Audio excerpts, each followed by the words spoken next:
قرآني نبض حياتي، قرآني طهر ذاتي، قرآني عصمة أمري، قرآني طوق نجاتي. قرآني نبض حياتي، قرآني طهر ذاتي، قرآني عصمة أمري، قرآني طوق نجاتي. آيات الله حمتني، غمرتني بالبركات، تحفظني من همزات الشيطان ومن زلاتي. آيات الله حمتني، غمرتني بالبركات، تحفظني من همزات الشيطان ومن زلاتي. قرآني نبض حياتي، قرآني طهر ذاتي، قرآني عصمة أمري، قرآني طوق نجاتي. قرآني نبض حياتي، قرآني طهر ذاتي، قرآني عصمة أمري، قرآني طوق نجاتي. إن القرآن لنور يتفجر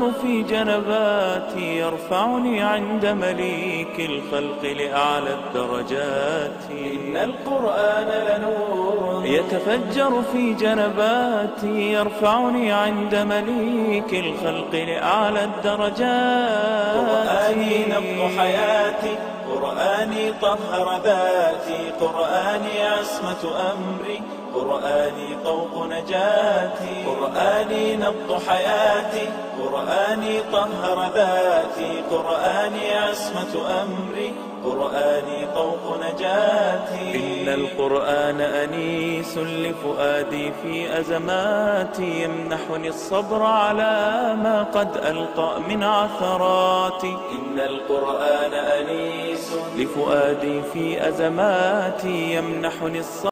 إن الحمد لله نحمده ونستعينه ونستغفره،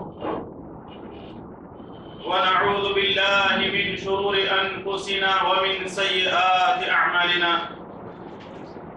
من يهده الله فلا مضل له، ومن يضلله فلا هادي له. وأشهد أن لا إله إلا الله وحده لا شريك له، وأشهد أن محمدًا عبده ورسوله. أما بعد، فإن خير الحديث كتاب الله، وخير الهدي هدي محمد صلى الله عليه وسلم، وشر الأمور محدثاتها، وكل محدثة بدعة، وكل بدعة ضلالة، وكل ضلالة في النار. فأعوذ بالله السميع العليم من الشيطان الرجيم، من همزه ونفخه ونفثه.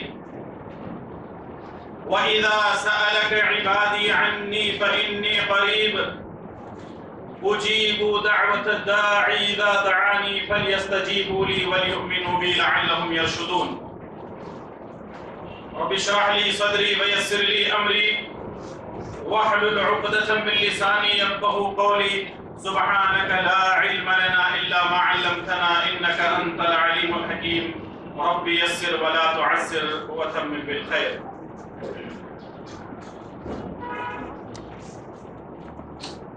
تمام قسم کی تعریف و توصیف، بڑائی اور بزرگی اس اللہ رب ذوالجلال والاکرام کے لیے لائق و زیبا ہے، جو ساری دنیا کا حقیقی مالک ہے۔ سبحان اللہ و بحمدہ، سبحان اللہ العظیم۔ درود و سلام ہو تمام انبیاء علیہم السلام پر، خصوصاً میرے اور آپ کے پیارے نبی احمد مجتبی محمد الرسول اللہ صلی اللہ تعالی علیہ وسلم کی ذات مقدسہ پر۔ ان اللہ وملائکتہ یصلون علی النبی یا ایھا الذین آمنوا صلوا علیہ وسلموا تسلیما۔ اللہم صل علی محمد وعلی آل محمد کما صلیت علی ابراہیم وعلى آل إبراهيم إنك حميد مجيد. اللهم بارك على محمد وعلى آل محمد كما باركت على إبراهيم وعلى آل إبراهيم إنك حميد مجيد.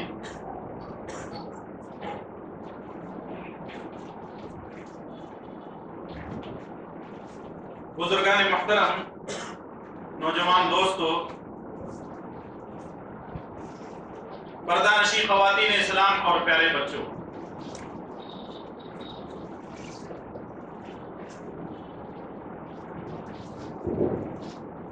دعا کی قبولیت کے اوقات کے تعلق سے گزشتہ خطبہ جمعہ میں 5 چیزیں پیش کی گئی تھی۔ دعا کی قبولیت کے 5 مقامات آپ کی خدمت میں پیش کیے گئے تھے۔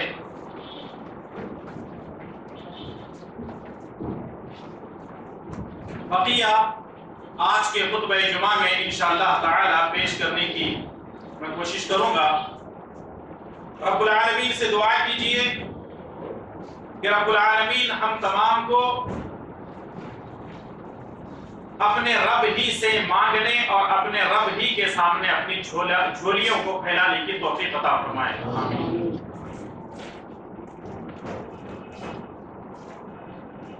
دعا کی قبولیت کے 5 وہ مقامات جو کہ گزشتہ خطبہ جمعہ میں پیش کیے جا چکے ہیں، مختصراً میں یہاں بتلا کر کے اپنی بات کو آگے بڑھانا چاہتا ہوں۔ نمبر 1، بارش کے نازل ہونے کے وقت اللہ تبارک و تعالی دعا کو قبول کرتا ہے۔ نمبر 2، اذان اور اقامت کے درمیان جو وقفہ ہوتا ہے یہ دعا کی قبولیت کا وقت اور وقفہ ہے۔ اور نمبر 3، جب امام ولا الضالین کہے تو تم آمین کہو۔ جب تم آمین کہو گے اور تمہاری آمین کے ساتھ فرشتوں کی آمین یا فرشتوں کی آمین کے ساتھ تمہاری آمین مل جائے تو پھر اللہ تعالیٰ تمہاری دعاؤں کو قبول کر لیتا ہے۔ اور نمبر 4، حالت سجدہ میں اللہ تبارک و تعالی دعاؤں کو قبول کرتا ہے۔ اور نمبر 5، فرض نمازوں کے بعد ایک ایسا وقت ہوتا ہے، ایک ایسی گھڑی ہوتی ہے جس میں اللہ تعالی دعا کو قبول کرتا ہے۔ بقیہ مقامات کا ذکر کرنے سے پہلے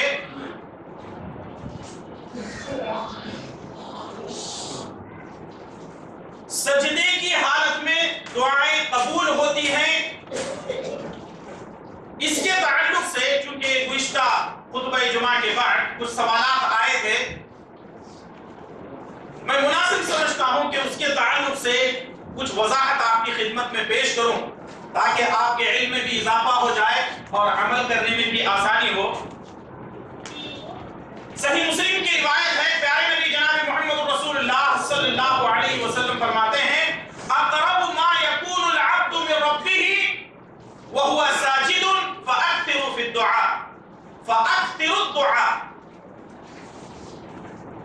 رسول اللہ صلی اللہ علیہ وسلم نے فرمایا، بندہ سجدے کی حالت میں اپنے رب کے بہت ہی زیادہ قریب ہوتا ہے، اس لیے زیادہ سے زیادہ سجدے کی حالت میں دعا کرو۔ لیکن سب سے پہلا سوال یہ ہے، سجدے کی حالت میں اگر دعا مانگنا ہے تو صرف عربی زبان میں مانگی جائے گی یا کسی اور بھی زبان میں مانگا جا سکتا ہے؟ اس کا جواب یہ ہے کہ سجدے کی حالت میں دعا صرف عربی زبان میں مانگی جائے گی، کسی اور زبان میں دعا نہیں کی جا سکتی، سب سے پہلی چیز۔ دوسری بات یہ ہے، صحیح بخاری اور صحیح مسلم کی روایت ہے، نبی کریم صلی اللہ علیہ وسلم فرماتے ہیں کہ میں تمہیں رکوع اور سجدے میں قرآن پڑھنے سے منع کرتا ہوں۔ اس کا مطلب یہ ہے کہ رکوع اور سجدے میں قرآن پڑھنا منع ہے، لیکن جو دعائیں ربنا آتنا فی الدنیا، ربنا ظلمنا انفسنا، ربنا لا تؤاخذنا، یہ جو ربنا کی جتنی دعائیں ہیں تو کیا سجدے کی حالت میں پڑھی جا سکتی ہیں؟ تو اس کے تعلق سے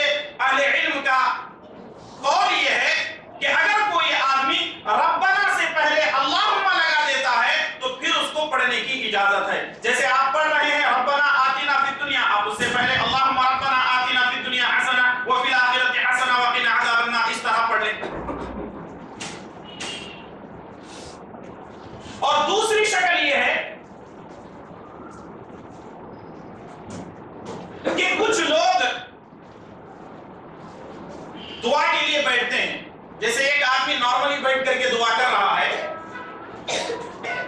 دعا کرتے کرتے ایک آدمی جس طریقے سے اس کے ہاتھ ہیں اسی طرح وہ سجدے میں چلا جاتا ہے.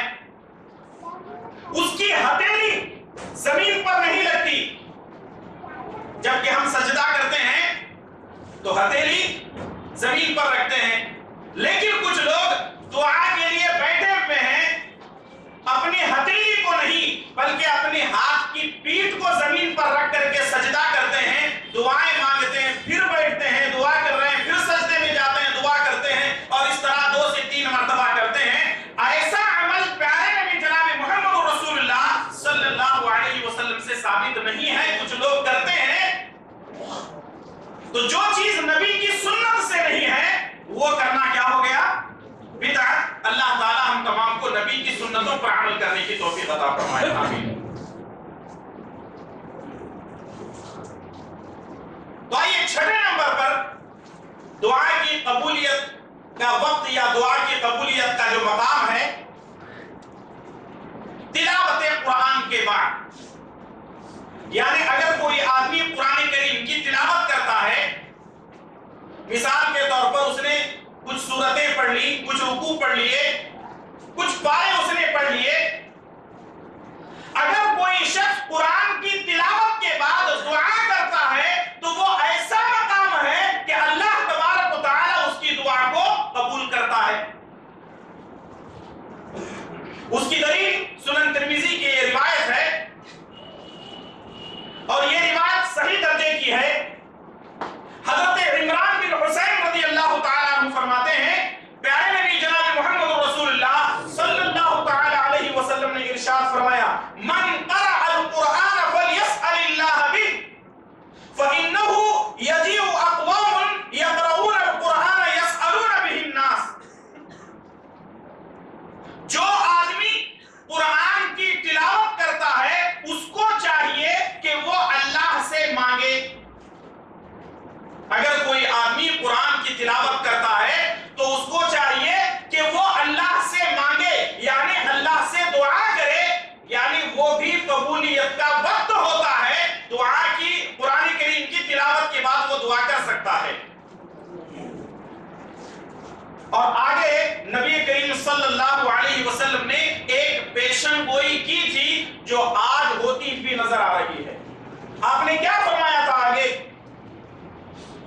فَإِنَّهُ يَجِيءُ أَقْوَامٌ يَقْرَؤُونَ الْقُرْآنَ يَسْأَلُونَ بِهِ النَّاسَ. اس لیے کہ عنقریب ایک قوم ایسی پیدا ہوگی، ایسی آئے گی، قرآن کو تو پڑھیں گے، اللہ سے نہیں بلکہ لوگوں سے طلب کریں گے.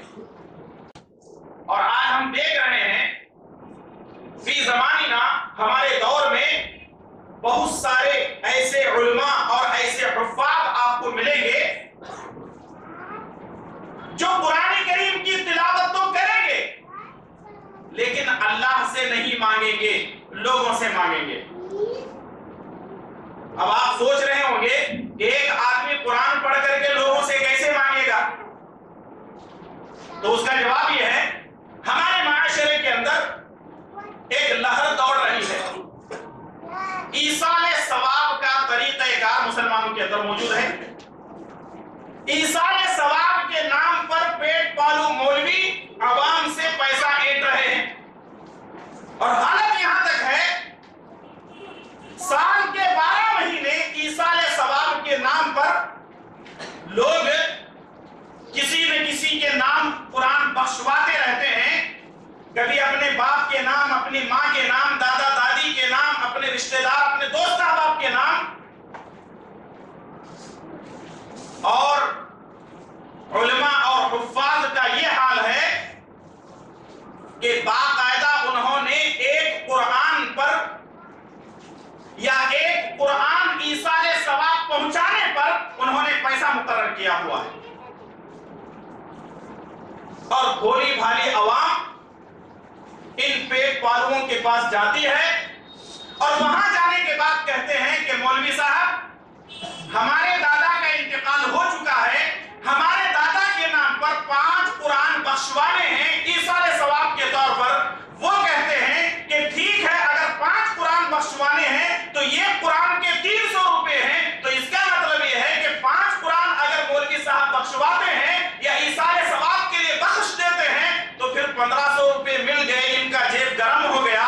اب اللہ کے نبی نے فرمایا تھا 1400 سال پہلے کہ اس امت کے اندر ایک قوم ایسی پیدا ہوگی کہ قرآن کو پڑھنے کے بعد اللہ سے نہیں مانگیں گے، لوگوں سے مانگیں گے، اور یہ ایک بھیک مانگنے کا انٹرنیشنل طریقہ ہے۔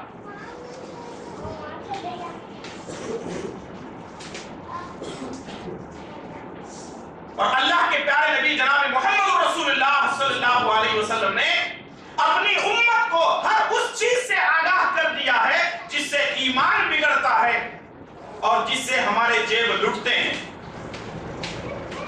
تو اس لیے اگر آپ قرآن کریم کی تلاوت کرنا جانتے ہیں تو تلاوت ختم ہونے کے بعد آپ اللہ سے مانگیے۔ اس کا مطلب یہ بھی نہیں ہے کہ تلاوت قرآن مکمل ہونے کے بعد، یعنی سورہ فاتحہ سے لے کر والناس تک پڑھنے کے بعد دعا کریں گے، نہیں۔ 2-4 رکوع پڑھ کے بھی آپ دعا کر سکتے ہیں، چند سورتیں پڑھ کے بھی آپ دعا کر سکتے ہیں، چند پارے پڑھ کر کے بھی آپ دعا کر سکتے ہیں۔ لیکن قرآن کے تعلق سے ایک اور غلط فہمی جو مسلمانوں کے اندر ہے وہ یہ ہے کہ رمضان کے مہینے میں یا پھر اس کے علاوہ سال کے 12 مہینے میں کچھ ایسی مخصوص راتیں آتی ہیں جہاں پر حافظ قرآن کو لایا جاتا ہے، شبینہ نماز پڑھی جاتی ہے، یعنی ایک ہی رات میں مکمل قرآن کو ختم کر کے پھر اس کے بعد دعا کروائی جاتی ہے، جس کو شبینہ کہا جاتا ہے، اور پھر اس کے بعد دعائیں ہوتی ہیں۔ آپ کو یہ بات معلوم ہونی چاہیے، صحیح بخاری اور صحیح مسلم کی روایت ہے، پیارے نبی جناب محمد رسول اللہ صلی اللہ علیہ وسلم نے فرمایا 3 دن سے پہلے جس شخص نے قرآن کریم کو ختم کیا گویا کہ اس نے کچھ نہیں سمجھا۔ اس کا مطلب یہ ہے کہ قرآن کو ختم کرنے کے لیے آپ جتنا بھی فاسٹ پڑھنے والے کیوں نہ ہو، کم سے کم کتنے دن ہونے چاہیے؟ 3 دن۔ اس سے پہلے اگر کوئی آدمی پڑھتا ہے اس نے صرف پڑھا ہے لیکن سمجھا کچھ نہیں، اور یہ نبی کی سنت کی خلاف ورزی ہے کہ لوگ آج شبینہ قرآن پڑھتے ہیں اور پڑھاتے ہیں۔ اللہ تبارک و تعالی ہم تمام کو رسول اللہ صلی اللہ علیہ وسلم کی سنتوں پر عمل کرنے کی توفیق عطا فرمائے، آمین۔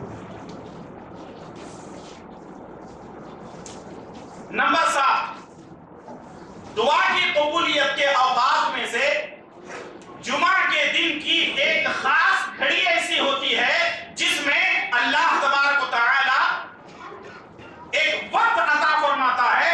اگر کوئی بندہ اس میں عبادت کر رہا ہے، ذکر و اذکار کرتا ہے یا پھر دعا کرتا ہے تو اللہ تبارک و تعالی اس کی دعا کو قبول کرتا ہے۔ اس کی دلیل صحیح بخاری اور صحیح مسلم کی روایت ہے۔ حضرت ابو ہریرہ رضی اللہ تعالیٰ عنہ فرماتے ہیں رسول اللہ صلی اللہ علیہ وسلم نے فرمایا ذکر یوم الجمعۃ فقال فیہ ساعۃ لا یوافقها عبد مسلم وهو قائم یصلی یسأل اللہ تعالی شیئا الا اعطاه ایاہ واشار بیدہ یقللها۔ نبی صلی اللہ علیہ وسلم نے فرمایا جمعہ کے دن ایک وقت ہوتا ہے، ایک گھڑی ہوتی ہے، ایک مختصر سا ٹائم ہوتا ہے کہ جس میں اگر بندہ کھڑے ہو کر کے نماز پڑھ رہا ہے تو پھر اللہ تبارک و تعالی اس کی دعا کو قبول فرماتا ہے۔ اور نبی کریم صلی اللہ علیہ وسلم نے ہاتھ سے اشارہ کر کے فرمایا کہ وہ گھڑی بہت ہی چھوٹی ہوتی ہے، بڑا ہی مختصر سا وقت ہوتا ہے، لیکن وہ وقت کب سے کب تک ہے اہل علم کے درمیان اختلاف پایا جاتا ہے۔ بعض محدثین نے کہا ہے کہ یہ وقت فجر کی نماز کے بعد سے لے کر جمعہ کے نماز ختم ہونے تک ہے، بعض محدثین نے کہا کہ نہیں، یہ عصر کے بعد سے مغرب تک کا وقت ہے، جس میں گھڑی ہوتی ہے، ایک وقت ہوتا ہے جس میں اللہ تعالی بندے کی دعا کو قبول کرتا ہے۔ غرض جو بھی وقت ہو، ضرورت اس بات کی ہے کہ وقت سے پہلے مسجد میں آئیں، نمازوں کی پابندی کریں، اور پھر اس کے بعد اللہ تبارک و تعالیٰ سے دعائیں کرتے رہیں۔ اگر وہ گھڑی کسی بندے کو مل جاتی ہے اور اس وقت کو وہ کوئی صحیح دعا کرتا ہے تو اللہ تبارک و تعالیٰ اس کی دعا کو قبول کر لیتا ہے۔ جب جمعہ کی بات چل ہی رہی ہے، ضمناً جمعہ کے تعلق سے کچھ باتیں میں یہاں یہ عرض کر دوں۔ سب سے پہلی بات تو یہ ہے کہ ہماری عادت یہ ہے کہ جمعہ کا خطبہ شروع ہونے کے بعد ہم مسجد میں پہنچتے ہیں، جبکہ رسول اللہ صلی اللہ علیہ وسلم نے فرمایا کہ جمعہ سے پہلے مسجد کے دروازے پر فرشتے دفتر لے کر کے کھڑے رہتے ہیں۔ جو مسجد میں داخل ہوتا ہے، اذان سے پہلے اس کے نام لکھ لیے جاتے ہیں، اور جیسے ہی اللہ اکبر کی صدا گونجتی ہے تو وہ فرشتے دفتر لپیٹ کر ہمارے ساتھ بیٹھ جاتے ہیں۔ اس کا مطلب بعد میں آنے والے شخص کی انٹری نہیں ہوتی۔ آج ہم دنیا کے معاملے کے اندر انٹری میں پہلے نمبر پر، اگر کسی کو یہ بتا دیا جائے کہ شہر ہبلی کے اندر جو ہے کرکٹ میچ ہونے والا ہے، سب سے پہلا ٹکٹ ہمارا ہوگا اور سب سے پہلے نمبر پر انٹری ہماری ہوگی، اور جمعہ کے تعلق سے دینی پروگراموں کے اعتبار سے ہماری انٹری آخر میں نہیں، آخر میں بھی آخر آتا ہے۔ اور یہ دوسری بات یہ ہے، جب آپ مسجد میں داخل ہو جائیں تو اس کے لیے سنت یہ ہے اذا دخل احدکم فی المسجد فلیصلی رکعتین ثم یجلس، مسجد میں آنے کے بعد 2 رکعت پڑھ کے ہی بیٹھیں گے۔ کچھ لوگ کہتے ہیں کہ نہیں، خطبہ چل رہا ہے، 2 رکعت پڑھنا نہیں ہے، بیٹھنا ہے، اور وہ حدیث آپ یاد کریں، نبی صلی اللہ علیہ وسلم خطبہ دے رہے تھے، ایک آدمی آ کر بیٹھ گیا، آپ نے فرمایا حل صلیت رکعتین، کیا تم نے 2 رکعت نماز پڑھی؟ اس نے کہا نہیں۔ نبی صلی اللہ علیہ وسلم نے خطبہ روک کر کے کہا اٹھو 2 رکعت نماز پڑھو، پھر اس کے بعد بیٹھو۔ آج جب ہم اہل حدیث اس حدیث پر عمل کرتے ہیں تو لوگ کہتے ہیں ان لوگوں کو عقل سمجھ کچھ نہیں ہے، خطبہ جو ہے وہ فرائض میں سے ہے، کیونکہ 2 رکعت نماز جمعہ کی ہے، ظہر کی 4 ہوتی تھی، 2 رکعت جمعہ کی ہے، اور 2 رکعت فرض نماز کے بدلے یہ خطبہ ہوتا ہے، اس لیے وہاں پر نماز نہیں پڑھنا چاہیے، بیٹھنا چاہیے۔ ہم یہ کہتے ہیں کہ نبی نے جب خطبہ روک کر کے پڑھنے کے لیے کہا ہے، تم اپنی عقل اور اپنی تعبیر نبی کی سنت کے سامنے کیوں کرتے ہو؟ اور اکثر ہم نے لوگوں کو دیکھا ہے کہ آ کر کے سیدھے بیٹھ جاتے ہیں، آئندہ اس کا خاص خیال رکھیں۔ تیسری بات یہ ہے کہ مسجد میں بیٹھنے کے بعد کوئی کسی کو پانی کی بوتل کے لیے اشارہ کر رہا ہے، کوئی آگے جانے کے لیے، کوئی پیچھے جانے کے لیے، یہ بھی تمام حرکتیں غیر مذموم ہیں۔ نبی کریم صلی اللہ علیہ وسلم نے فرمایا اگر کوئی آدمی آواز پکارا کر رہا ہے خطبہ جمعہ کے وقت میں اور تم کسی کو کہتے اے خاموش ہو جاؤ، نبی نے فرمایا گویا کہ تم نے جمعہ کا اجر کھو دیا۔ بہت ساری غلطیاں ہو سکتا ہے کہ معلوم نہ ہونے کی وجہ سے ہم کر رہے ہوں، اللہ تبارک و تعالی ہم کو معاف فرمائے، اللہ تعالی ہم کو نبی کی سنتوں پر عمل کرنے کی توفیق عطا فرمائے۔ تو وقت سے پہلے مسجد میں آ جائیں، آپ کو جگہ بھی میسر ہو جائے گی، اطمینان اور سکون سے بھی آپ بیٹھ پائیں گے۔ اگر کسی محفل میں آپ بیٹھے ہوں اور وہاں پر اگر آپ کو پانی پیاس لگتی ہے تو آپ خاموش ہو جاتے ہیں، لیکن مسجد کا معاملہ ہے کہ یہاں آدمی برداشت نہیں کرتا ہے، کسی کو بوتل کے 2-2 3-3 صفوں سے پیچھے لوگ اشارے کرتے ہیں، یہ سراسر غلط ہے۔ اللہ کے لیے اللہ کے گھر میں کیوں نہیں برداشت کیا جاتا؟